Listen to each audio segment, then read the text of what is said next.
And Nigeria has witnessed the rise in insecurity in recent times. So how do we tackle this issue?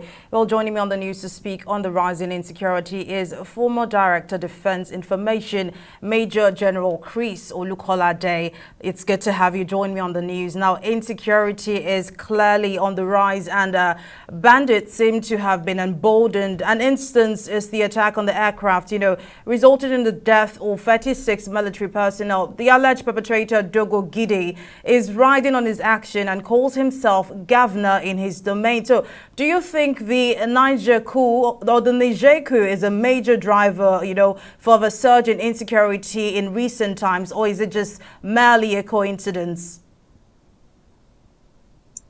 I don't think they are connected in the sense that the insecurity as defined by you and as we can see all over the place was on before the Nigeria situation. So the two are really not as connected as suggested.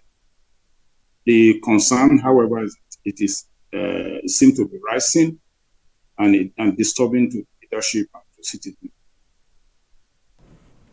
All right. So Nigeria has struggled, with insecurity for the longest time. So do you see an end to it? What measures do you believe should be implemented to effectively curb the escalating insecurity, especially now with the country's double defense ministers? Well, a series of reasons have been profiled as being the basis for the observed increase in insecurity. We have the high degree of influx of arms and ammunition into the country from different sources. Our border situation is a major source of concern, and it has been a means by which the violent actors, non-state actors are having their field day, especially in places called on government spaces. And the degree of not just banditry, but the kidnapping that has penetrated into the cities out of the forests. Virtually all the forests have been infiltrated by all these people we refer to as bandits. The other name for them and the better definition for them are terrorists. So terrorists have continued to spread their terror all over the place. We can connect this to the high degree of infiltration of arms, the use of narcotics, and the impunity that they seem to be having. Just like you mentioned, the audacity that we're beginning to see of them is indicative of how emboldened they are, that they can be making claims to refer to as propaganda, but it indicates the audacity that they are beginning to have. And it should be disturbing as it is already. So finally, now briefly, how then do we tackle this? Because is it possible to rid the country completely of these criminal elements?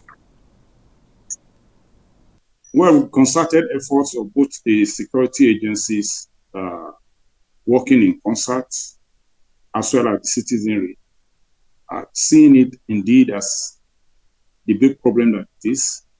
And I mentioned earlier the state of arms and ammunition in circulation, particularly in the open areas.